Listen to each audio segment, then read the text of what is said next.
거짓 안도감에 속지 마십시오라는 제목을 가지고 하나님 말씀 증거하도록 하겠습니다. 자, 오늘 성경 말씀에 보면 이 라이스 사람들이 등장하고 있음을 볼 수가 있습니다. 자, 7절을 보실까요? 7절 제가 읽겠습니다. 그 5명은 길을 떠나 라이스 성으로 갔습니다. 그 성 사람들은 마치 시돈 백성처럼 아무 걱정 없이 평화롭게 살고 있었습니다. 다른 사람들을 두려워하지 않았고 모든 것이 넘쳐 흐를 만큼 많이 있었습니다. 그들은 시돈 사람들과 멀리 떨어져 있었으며 그 누구와도 어울리지 않고 따로 살고 있었습니다. 아멘. 자, 이 라이스 사람을 성경 가운데 소개하고 있는데 이 내용을 좀 분석해서 보면 이런 내용들이 적혀져 있죠. 첫 번째는 그들은 아무런 걱정이 없는 사람들이다 이렇게 소개하고 있다는 것이죠. 심리적으로 그들은 매우 안정감을 가지고 살아가고 있었던 것입니다. 아무런 걱정이 없었다는 것입니다. 여러분, 우리가 인생을 살아가면서 걱정 없는 인생을 살기가 쉽지 않잖아요. 다 걱정을 가지고 살았는데 이 라이스 사람들은 얼마나 많은 복을 누리고 살았는지 이 인생 가운데 걱정 없는 인생을 살게 되었다. 우리들이 갈망하는 인생을 그들은 그 오래전에 살고 있었다고 성경에서는 소개하고 있다는 것입니다. 자, 두 번째는 그들을 소개하면서 그 백성들은 마치 시돈 사람들과 같았다 이렇게 소개하고 있죠. 이 시돈이라는 지역을 과거 그 시돈을 표현하는 세 가지 단어가 있는데요. 무역과 번영과 평화, 이 세 가지 단어가 이 시돈이라는 나라를 설명하는 단어입니다. 그러니까 여러분, 무역을 한다는 것은 당연히 돈이 많이 들어오고 오가는 번영이 있다는 것 아니겠습니까? 그래서 돈이 많이 오가는 번영이 있었습니다. 무역을 했고 번영이 있게 되었던 것이죠. 그래서 물질적 평화가 있었다는 것입니다. 그런데 평화가 있었다, 그 다음에 평화까지 있었다 이렇게 말하는 굉장한 큰 의미가 있다고 볼 수 있습니다. 오늘날처럼 이 공권력을 통해서 치안을 유지하는 시절이 아니었기 때문에 그 당시에는 부자들이 늘 공격의 대상이 되었습니다. 돈이 있는 사람들은 당연히 공격의 대상이 되었던 시절이었던 것이죠. 그런데 여러분, 모두가 부유한 삶을 살아서 필요가 충족되어 있다면 부자를 공격할 필요가 없는 삶이 아니겠습니까?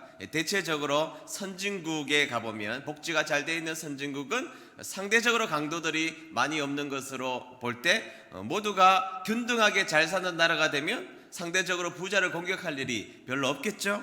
그런데 시돈 사람들에게는 그런 것이 있었다는 것이죠. 모두 상위 평준화가 되어 있어서 특별하게 공권력이 없어도 평화가 잘 유지되는 곳이 시돈이었던 것입니다. 빈부격차가 없는 평화가 유지되는 곳이 시돈이었다는데, 그런데 이 라이스 사람들이 이 시돈 사람들처럼 물질의 번영과 그리고 평화가 있었던 동네가 라이스였음을 설명하고 있다는 것이죠. 그 다음에 보면 이렇게 소개하고 있습니다. 그 땅에는 부족한 것이 없으며 부를 누렸다. 당연한 것 아니겠습니까? 네, 부를 누리는 곳이었다고 설명하고 있고, 마지막에 보면 시돈과 거리가 멀고 어떤 사람들과 상종하지 않았다 이렇게 말하고 있죠. 그러니까 어떤 사람들과 상종하지 않았다는 것은 관계적인 측면에서 동떨어진 삶을 살았다기보다는 무역을 할 필요 없을 만큼 자급자족이 잘 되어서 이 라이스 동네에는 그 어떤 나라의 도움이 없이 잘 사는 부자 나라였다는 것입니다. 특별히 이 레바논 산맥에 가로막혀 있어서 지형적으로 굉장히 요새의 역할을 해주는 레바논 산맥이 자신들을 든든하게 해주어서 특별하게 다른 사람들과 접촉할 일도 없었고 접촉할 필요도 없었고 접촉할 이유를 별로 발견하지 못했던 아주 괜찮게 살아가는 사람들이 라이스 사람이었음을 성경에서는 소개하고 있다는 것입니다. 표면적으로 그들은 완벽하게 살고 있었다는 것이죠. 그런데 결론은 뭐냐? 사사기 18장 27절 하반절입니다. 다 같이 읽어봅니다. 시작. 그들은 라이스에서 평화롭게 살고 있던 사람들을 공격했습니다. 단 지파 사람들은 그 백성을 칼로 죽이고 그 성을 불태워 버렸습니다. 아멘. 자, 너무나도 허망한 종말을 맞이하고 있음을 우리는 성경을 통해서 금방 알 수가 있었습니다. 자, 그들은 매우 뛰어난 아주 좋은 환경 속에서 평화를 유지하며 매우 기쁘게 안도감을 가지고 살아가던 사람이었는데 성경에서는 곧바로 그들은 아주 쉽게 제압되어 버렸음을 말하고 있습니다. 아주 너무 허망하게 그들이 망하고 말았다는 것이죠. 단 사람들이 600명 정도만 올라갔을 뿐입니다. 겨우 600명만 올라갔는데 그 600명을 가지고 라이스 전 지역을 초토화시키고 불태워버리고 없애버렸다는 것이죠. 그리고 이 라이스라는 지명 자체가 없어져요. 그리고 단에 귀속되게 됩니다. 우리가 단에서부터 브엘세바까지, 우리나라를 백두로부터 할라까지 이렇게 이야기하는 것처럼 이스라엘을 단에서부터 브엘세바까지 말하는 그 단의 가장 끝단이 어디냐? 라이스 지역이었다는 것이죠. 지명조차도 없어지고 단에 귀속되어 버리는 그런 허망한 종말을 맞이하게 됐음을 성경에서는 말하고 있는 것이죠. 그러면 여러분, 이 라이스가 왜 멸망을 당했을까요? 자, 그동안 그렇게 괜찮았습니다. 그들에게는 평화가 있었던 것처럼 보였고, 물질이 풍요했던 것처럼 보였고, 그들에게는 지형적 요새가 있어서 모든 것이 괜찮은 그런 나라였음에도 불구하고, 그런 지역이었음에도 불구하고, 왜 그런 지역이 이렇게 허망하게 무너져 버리게 되었을까요? 로이드 존스 목사님은 이 부분에 대해서 그들에게는 거짓 안도감 속에 그들이 취해 있었기 때문이다, 이렇게 설명하고 있습니다. 자, 모든 것이 잘 되어서 평안하긴 했지만 그것은 거짓 안도감에 불과했다는 것입니다. 가짜 평안에 불과했다는 것입니다. 그들 가운데 평안이 찾아오긴 했고, 그들 가운데 물질적 평안이 있었고, 무엇인가 평화가 찾아온 것처럼 보였지만 그것은 거짓 안도감, 거짓 평안, 가짜 평안에 불과했다는 것입니다. 그리고 그런 거짓 안도감에 빠져있자 오히려 그 거짓 안도감, 가짜 평안이 그들을 망가뜨리고 말았다는 것을 지적하고 있다는 것입니다. 자, 오늘 저는 이 말씀을 통하여서 오늘날 살고 있는 우리들에게 어떤 적용의 말씀이 필요할지 세 가지를 말씀 전하려고 합니다. 첫 번째는 평안에 안주하는 것보다 변화하는 것이 훨씬 더 위험하다는 것입니다. 평안에 안주하는 것은 변화하는 것보다 훨씬 더 위험하다는 것이죠. 다 같이 읽어봅니다. 시작. 평안에 안주하는 것은 변화하는 것보다 훨씬 더 위험합니다. 네, 우리는 보편적으로 어떻게 생각하느냐 하면 도전하는 것, 변화가 훨씬 더 위험하다고 생각합니다. 변화하는 것은 위험하고 안주하는 것은 평안하다고, 위험하지 않다고 생각하지만 사실은 도전보다 더 위험한 것이 있다면 그것은 안주하는 삶이 훨씬 더 위험하다는 것을 우리에게 전해주고 있는 말씀입니다. 세상 사람들도 오래전부터 그런 이야기를 많이 해왔습니다. 안주하는 것의 위험성 말이죠. 도요타의 회장이었던 오쿠타 히로시 회장이 10년이 훨씬 더 넘게 전에 사임을 했는데요. 이 히로시 회장이 강연할 때마다 항상 이런 이야기를 했습니다. 변화가 안주하는 것보다 위험이 적다. 변화하는 것이 안주하는 것보다 위험이 적다. 즉 안주하는 것이 훨씬 더 위험하다, 이렇게 이야기를 했죠. 그런데 회장 바뀌고 도요타는 안주했나 봐요. 지금 뭐 도요타라는 회사가 앞으로 어떻게 될지 저는 굉장히 불투명하게 생각하는 사람입니다. 뭐 전기차 이런 대형들에 대해서 도요타는 굉장히 무디게 대응하고 있죠. 일본이라는 나라가 굉장히 변화를 추구하지 못한 나라 중에 하나입니다. 여러분, 옛날에 전자제품 하면 어디 게 최고입니까? 어디 게 최고일까요? 일본이 최고였습니다. 일본이 최고였지 않습니까? 예, 그전에는 어느 나라께? 미제는 양잿물도 마신다고 그랬잖아요. 양잿물도 마신다. 뭐 전자제품은 말할 것도 없습니다. 압도적으로 일제가 최고입니다. 제가 고등학교 때 가끔씩 대구에 가보면 교동시장을 기웃거린 중요한 이유가 뭘까요? 소니, 아이와 카세트 구경하는 것입니다. 그거 갖는 게 제 인생의 소원 중에 하나였습니다. 평생 소원은 아니지만 인생의 아주 작은 소원 중에 하나가 그 아이와 카세트 하나 가져보는 것이 고등학교 때 소원입니다. 아무도 사주질 않더라고요. 우리 어머니도 안 사줘요. 결국엔 대학교 가서 용돈을 모아서 샀던 기억이 있는데요. 제가 그 당시에 생각했던 중요한 생각이 뭐냐 하면, 제가 절대로라는 말을 별로 안 쓰는데 오늘은 두 번만 딱 쓰도록 하겠습니다. 절대로 우리는 일본을 따라잡지 못한다고 생각했습니다. 우리는 절대로 일본의 제품은 따라가지 못한다고 그 당시엔 정말로 그렇게 생각했는데요. 자, 여러분, 요즘에는 일제 씁니까? 우리나라 물건 씁니까? 아무도 읽지 않습니다. 일본 거는 몇 개 남지도 않았어요. 뭐 면도기, 람데시 같은 거, 뭐 돈도 별로 안 되는 그런 거나 남아있지. 그 다음에 뭐 영상 기재만 좀 일본이 좋지, 모든 것이 우리나라가 압도적으로 1위지 않아요? 압도적으로 1위입니다. 그러니까 여러분, 세상의 기업도 변화하는 것이 훨씬 더 안전하다는 것을 증명했다는 것이죠. 자, 여러분, 라이스 사람들이 왜 무너졌습니까? 네, 그들은 거짓 안도감에 취해 있었기 때문입니다. 가짜 평안에 안주해 있었기 때문입니다. 그래서 흔적도 없이 망해버리고 말았다는 것이 성경의 지적이었다는 것이죠. 히브리서 10장 38절 하반절과 39절 상반절을 볼까요? 네, 다 같이 읽어봅니다. 시작. 믿음에서 뒤로 물러난 사람들을 내가 기뻐하지 않겠다. 우리는 뒤로 물러나 하나님께 버림을 받을 사람들이 아닙니다. 아멘. 자, 성경에서 뭐라 그럽니까? 네, 세상 사람들도 그렇게 이야기했지만 성경에서도 역시 많은 구절을 통하여서 우리에게 지지하고 있는 것은 안주하는 삶을 하나님은 기뻐하시지 않겠다는 것입니다. 뒤로 물러난 사람들, 안주하는 사람들을 내가 더 이상 기뻐하지 않겠다. 이게 성경에서 우리에게 말씀해 주고 있는 것입니다. 베드로가 변화산에 올라가죠. 올라가니까 예수님과 모세와 엘리야가 이야기를 하는데, 아니 그들의 모습을 보니까 너무너무 황홀한 지경에 빠졌습니다. 그래서 베드로가 예수님에게 뭐라 그러죠? 주님, 여기다가 명령만 저에게 하시면 여기다가 집 제가 3개 짓겠습니다. 초막 3개 짓겠다. 네, 우리 여기다가 집을 3개 짓겠습니다. 여기에서 우리 살면 좋겠습니다. 여기서 안주하며 살면 좋겠습니다. 예수님은 그 말을 듣지도 않으셨습니다. 그냥 바로 다시 세상을 향하여서 나아가 사명 앞으로 전진하는 삶을 선택했다는 것이죠. 안주하는 삶에 대해서 주님을 기뻐하시지 않습니다. 우리가 찬송가를 부를 때 359장에 보면, 천성을 향해 가는 성도들아 앞길의 장애를 두려 말아라. 성령이 너를 인도하시리니, 그 다음 뭐예요? 그 다음 뭐죠? 왜 지체를 하고 있느냐? 그 다음 뭐예요? 앞으로 천성을 향해 나가세요.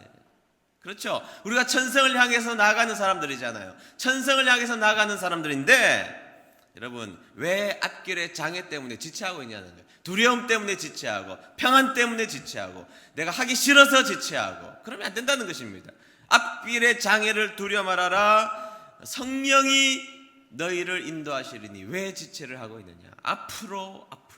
이 성경에서 강조하고 있는 신앙의 도전인 것입니다. 제가 수없이 말할 수 있지만 성경에서 수없이 찾아보면 평안함에 안주하는 삶에 대해서 성경은 끊임없이 우리에게 도전하고 있다는 것입니다.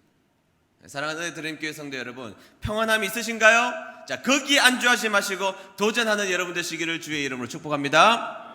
자, 두 번째, 익숙함이 믿음을 증명하는 것은 아니라는 사실을 기억해야 됩니다. 다 같이 읽어봅니다. 시작. 익숙함이 믿음을 증명하는 것은 아닙니다. 네, 제가 몇 번 말씀드린 이야기이기 때문에 제가 길게 이야기 드리지 않겠습니다. 제가 여러 번 제가 말씀드린 이야기거든요. 성도님 믿음이 어떠신가요? 물어보면, 목사님, 제가 예수님 믿은 지 20년 됐습니다. 아, 그래요?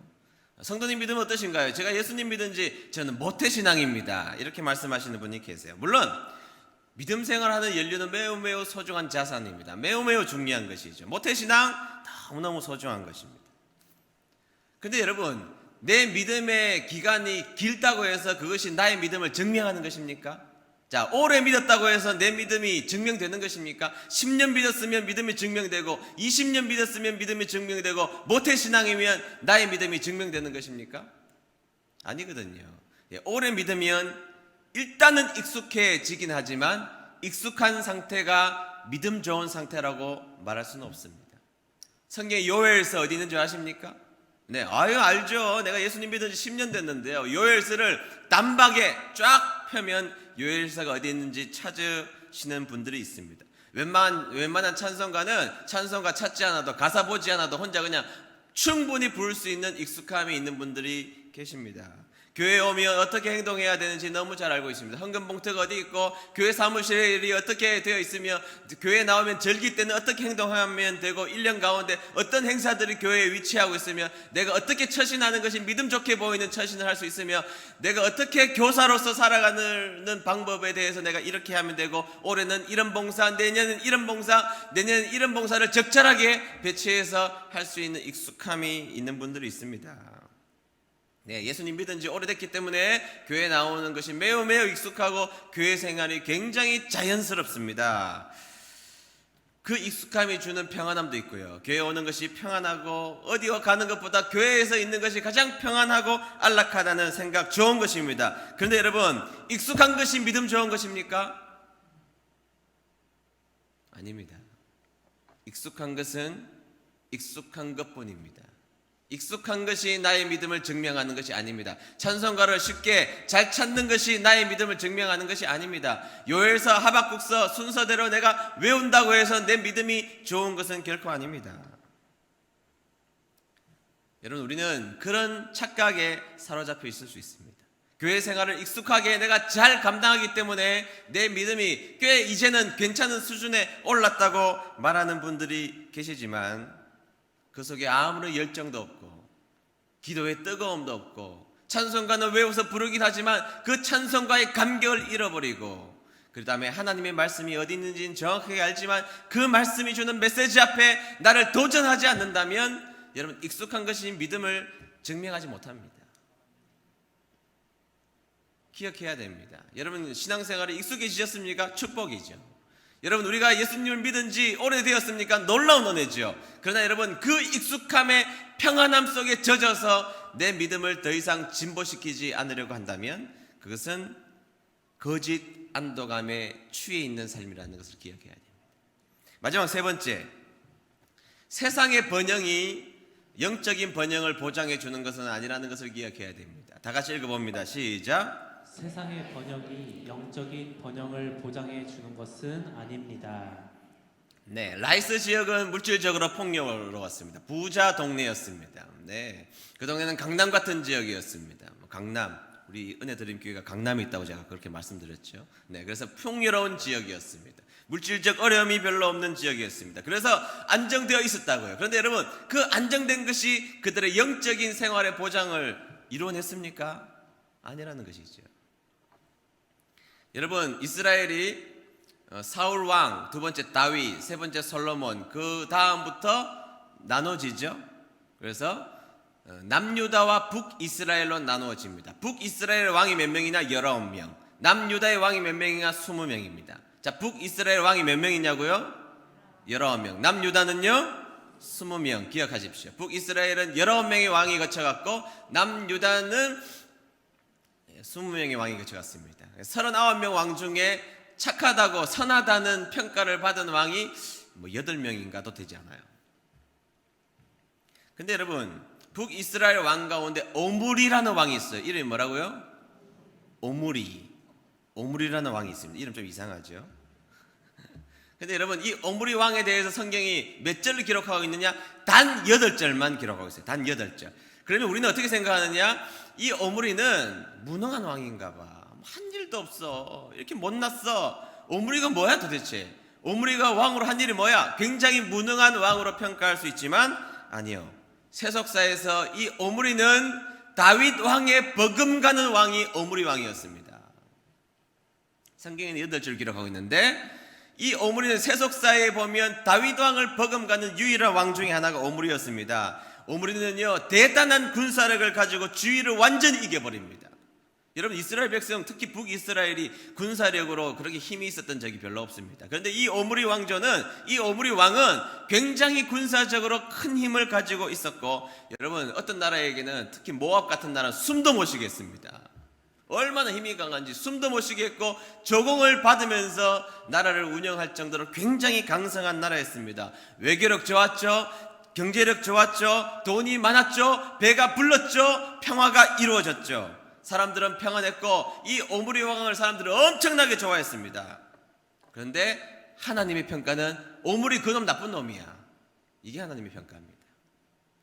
그리고 성경에서는 단 8줄 악한 왕이었다라고 기록하고 끝내버리고 많은 왕이었다는 것입니다. 여러분, 기준이 뭐예요? 기준이. 여러분, 세속사에서는 이 오므리는 다윗 왕과 버금가는 왕이었다니까요. 오므리의 등장으로 말미암아 돈 많아졌죠. 경제적으로 풍성해졌죠. 정치적으로 큰 힘을 발휘했죠. 그동안 자신들을 괴롭혔던 모압 숨도 못 쉬게 했죠. 조공받았죠. 그날의 태평성대가 이루어졌죠. 완벽했죠. 그래서 여러분, 이 오므리가 죽은 다음에도 100년이 지납니다. 100년이 지났는데도 주위의 나라는 북이스라엘을 오므리의 나라라고 불렀다고요. 얼마나 힘이 세면 100년이 지났는데도 그 나라를 오므리의 나라라고 부를 만큼 이 오므리는 어마어마한 왕이었습니다. 그런데 하나님은 그놈 나쁜 놈이야, 그렇게 하고 8줄만 기록해 놓았는데 기준이 뭐죠? 기준이 뭡니까? 기준은 하나님의 말씀입니다. 하나님의 말씀을 지켰는지. 자, 왕에 대해서 하나님이 명령한 게 그렇게 많지 않아요. 한 10가지 정도 되거든요.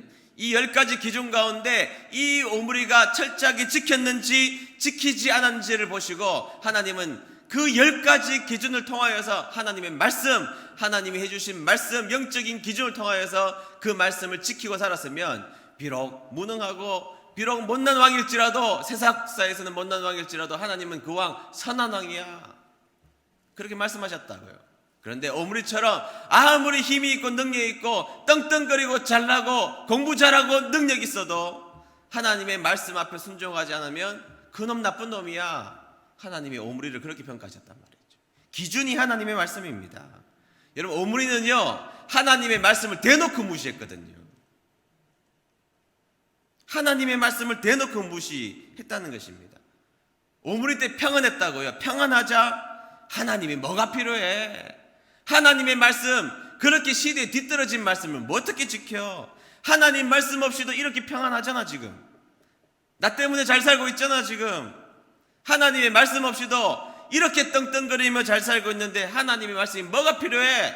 하나님의 말씀을 대놓고 무시했다고요. 오므리가. 하나님의 말씀 시대에 맞아? 그게 오늘 같은 시대에 하나님의 말씀이 맞냐고. 지금 그렇게 하나님의 말씀을 대놓고 무시하는 왕이었다고요. 네, 평화가 오래 갔습니다. 그러니까 하나님이 필요하지 않았던 것입니다. 그래서 세상의 번영 앞에 하나님의 말씀을 대놓고 무시하자 하나님은 이 오므리의 평가, 그놈 나쁜 왕이야, 그리고 8줄만 딱 기록하고 삭제해버렸습니다. 이것이 거짓 안도감입니다. 세상의 번영이 영적인 번영을 보장해 주지 않습니다. 여러분, 돈 많으면 좋지만 그것으로 내 영적으로 잠들어 있는 상태라면 그것은 하나님의 은혜가 아닐 수 있습니다. 자, 오늘 우리들의 이야기로 좀 돌아와 볼까요? 여러분들의 개인과 가정은 어떠신가요?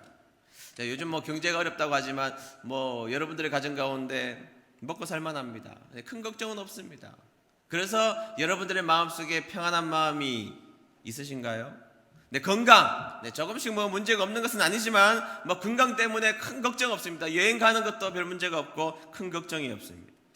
영적인 생활, 주일도 잘 지켰고 헌금 생활도 잘하고 교회 일도 감당하고 있습니다. 그래서 사람들에게 저 집사님 믿음 좋아 그런 이야기를 듣고 있어서 여러분들의 마음속에 안도감이 여러분들의 마음속에 가득하고 계신가요?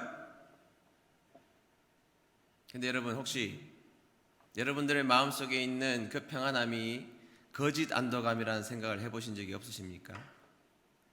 여러분들에게 찾아온 그 평안이 가짜 평안이라고 생각해 보신 적은 없으신가요?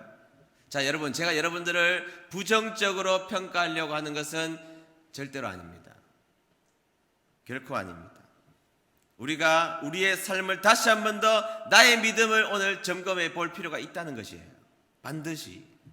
자, 평안했습니다.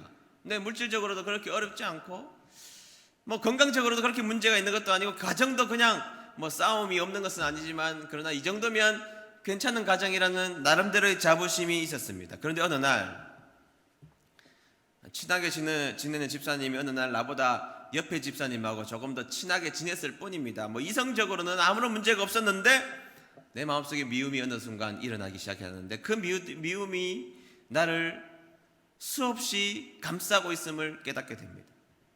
나는 열심히 한다고 했는데 옆에 있는 그분이 물론 농담이고 농담의 핀잔이라는 것을 모르는 것은 아닌데 뭐 일을 그따위로 해. 한마디 들었을 뿐인데 그 마음이 끊임없이 내 마음을 속상하게 만들기 시작합니다. 설교 시간에 목사님이 나를 꼭 집어서 이야기한 것처럼 보여요. 물론 우리 목사님은 미리 설교 준비를 하시기에 나에 대해서 꼭 집어서 한 것은 아니라고 생각하지만 이상하게 그날부터 내 마음속에 거리낌이 들기 시작했습니다.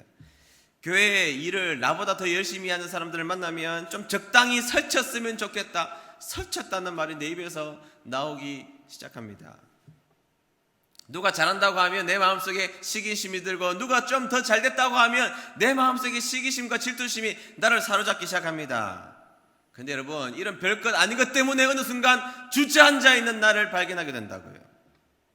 어느 날부터 교회 가기도 싫고 목사님도 보기 싫고 성도님도 꼴도 보기 싫고 모든 것 그냥 손 놓아버리고 아무것도 하기 싫다라는 마음을 가지고 있다면 거짓 안도감에 썩은 것입니다.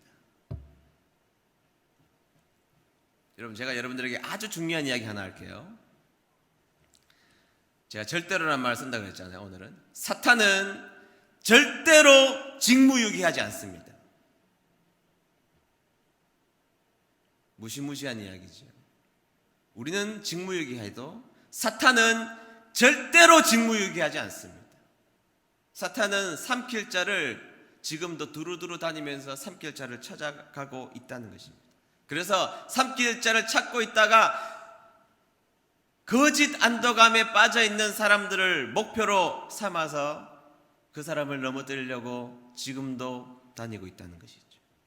내가 어떤 집사님 속을 들여다보니까 그 속은 평안하고 인생은 한가하고 별 걱정도 없고 자식도 잘 크고 잘 살아가고 있는데 그 마음속을 가만히 들여다보니까 하나님을 진짜로 사랑하는 마음이 없더라. 그가 하나님에 대한 기도에 열정도 없고 말씀을 붙들고 항상 애쓰는 그런 마음들이 없더라. 하나님을 의지하는 마음을 찾아보기 힘들더라. 열심도 없고 스스로 기도하지도 않고 기도에 동력자도 없고 기도하려는 의지도 없고 문제가 일어나면 하나님 찾기보다는 세상적 방법을 찾으려고 준비하고 있고 아무것도 없다면 공중 권세 잡은 이 사탄은 절대로 직무유기하지 않기 때문에 그 성도를 찾아 점령하기 위해서 쳐들어올 것입니다. 그리고 사탄끼리 이야기할 것입니다. 여러분, 지금도 사탄은 작전회의하고 있어요. 최 집사 그거 허당이야. 김 집사 그건 믿음 헛거야. 이 집사 모래성이야. 훅 불면 날라가. 가보자 하고 거짓 안도감에 사로잡혀 있는 자들을 찾아와서 점령해버리고 말 것이라는 겁니다. 여러분, 안 됩니다. 안 됩니다. 여러분, 우리에게 가장 필요한 것은 세상이 주는 거짓 안도감이 아닙니다. 여러분들의 저금 통장에 평생 쓰고도 쓰지 못할 돈이 여러분들을 안전하게 지키지 못해요. 여러분들이 지금 자신하고 있는 여러분들의 그 건강이 여러분들을 영원히 지키지 못합니다. 여러분들이 누구보다도 자신 있게 자랑하고 앞세우는 여러분들의 자식이 여러분들에게 정말의 평화를, 정말로 아름다운 평화를 허락해 주지 못합니다. 여러분들이 충분히 가입해 놓은 그 보험이 여러분들의 인생을 책임지는 것은 아닙니다. 여러분, 우리들의 마음속에 우리 하나님이 구원자로 통치자로 딱 지키고 계셔야 비로소 우리에게 진짜 평안이 찾아오게 되는 줄로 믿습니다. 여러분, 우리가 거짓 안도감 때문에 여러분들이 하나님 앞에 정말로 큐티해야 되고 말씀을 붙잡아야 되고 기도해야 되고 하나님의 은혜를 붙잡아야 되고 그 찬양 가운데 하나님을 높여 드려야 되는 그 영적인 뜨거운 그 열정을 거짓 안도감에 팔아먹지 마십시오.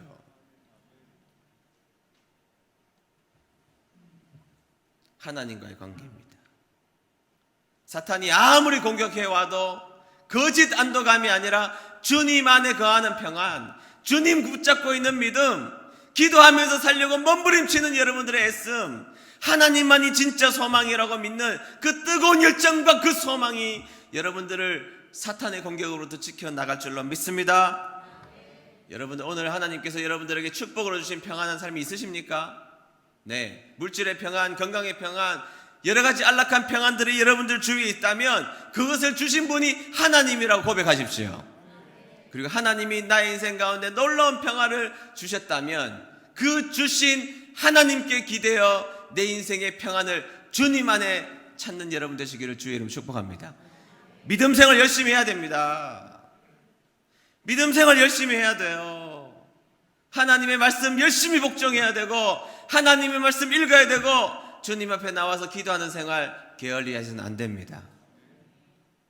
여러분들의 인생 거짓 안도감에 속지 마시고 하나님이 여러분들을 붙드셔야 되는 놀라운 은혜 속으로 나아가는 저와 여러분 되시기를 주의 이름으로 축복합니다. 우리 주만 의지에 우리 찬양 부르도록 할까요? 말씀을 기억하십시오. 사탄이 저 성도님들에게는 가면 안 돼. 저 집사님 가면 우리 망해. 저 교회 갔다가는 우리 완전히 실패해버리고 말아. 그런 용사들이 되어야 되죠. 주님을 의지하며 우리 이 찬양 부르도록 하겠습니다.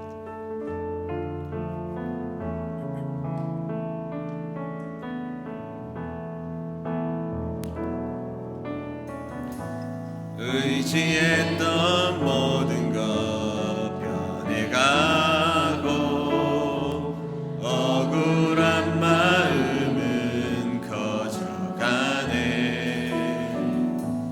부끄럼 없이 살고 싶은 마음 주님 아시네. 모든 일을 선으로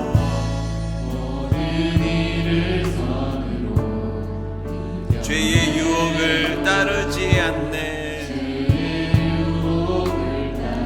누구를 의지해야 될까요? 나를 구원하신 영원한 그 사랑 그 신금에 날 붙드시네. 주어진 내 삶이 작게만 보여도 선하신 주 나를 이끄신 분의 중심을 보시는 주님만 따르네. 날 택하신 주만의 지혜 보이는 상황에 무너진 누구를 의지해야 됩니까? 누구를 붙들어야 됩니까? 나를 붙드네. 보이지 않아도 주님만 따르네. 내 병 다같이 손을 들고 찬양하겠습니다. 주어진 내 삶이 작게만 보여도 내 삶이 작게만 보여도 선하신 주 나를 이끄신 분의 중심을 보시는 주님만 따르네. 날 택하신 주만의 지혜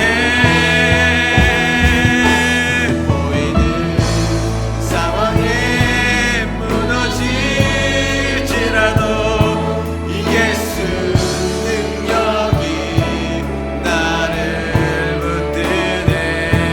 보이지 않아도 주님만 따르네.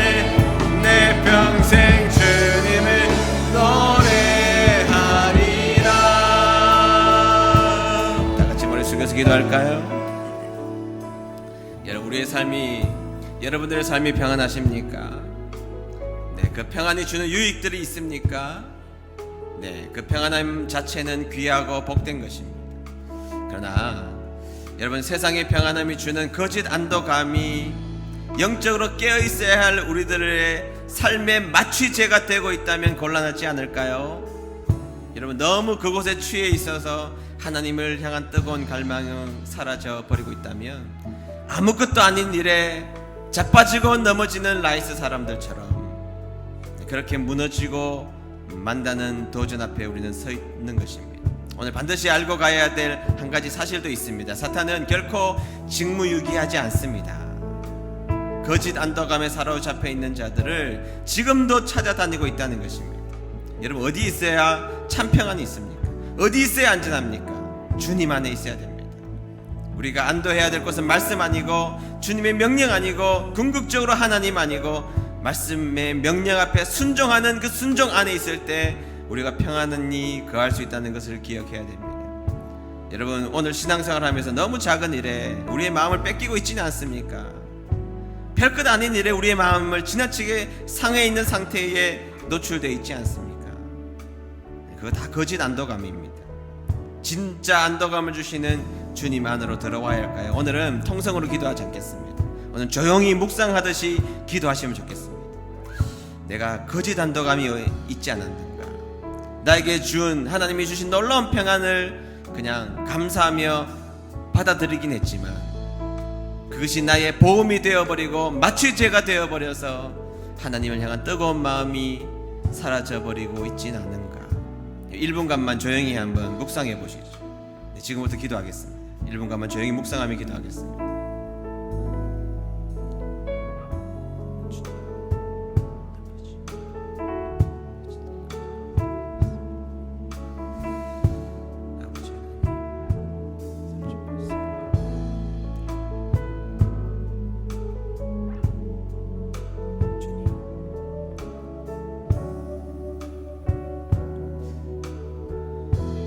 여러분들의 믿음을 한번 생각해 보시죠. 익숙했는데 익숙하긴 하지만 그 속에 믿음이라는 것이 있습니까? 라이스 백성처럼 평안하긴 한데 작은 일에 무너져 버리고 있지는 않습니다. 다시 한번 더 생각해 보십시오.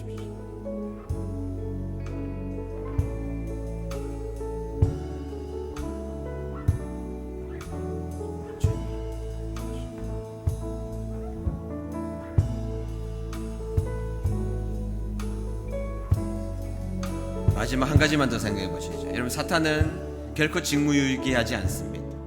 혹시 사탄이 우리를 어떻게 평가할지에 대해서 여러분 생각해 보셨나요? 그 사람 허당이야, 믿음 헛거야, 무너져, 우리 금방 가면 무너진다고, 작전 세울 필요도 없어, 그런 대상입니까? 아니면 그 집사님에게는 얼씬도 하지 마, 그 교회 찾아가지 마, 안 돼, 못 이겨. 아무리 내가 그 마음에 이상한 마음을 넣어봐도 주님의 말씀으로 이겨내. 그곳에는 얼씬도 하지 마. 여러분, 어떤 부류에 속해져 있나요? 한 번만 더 생각해 보시죠.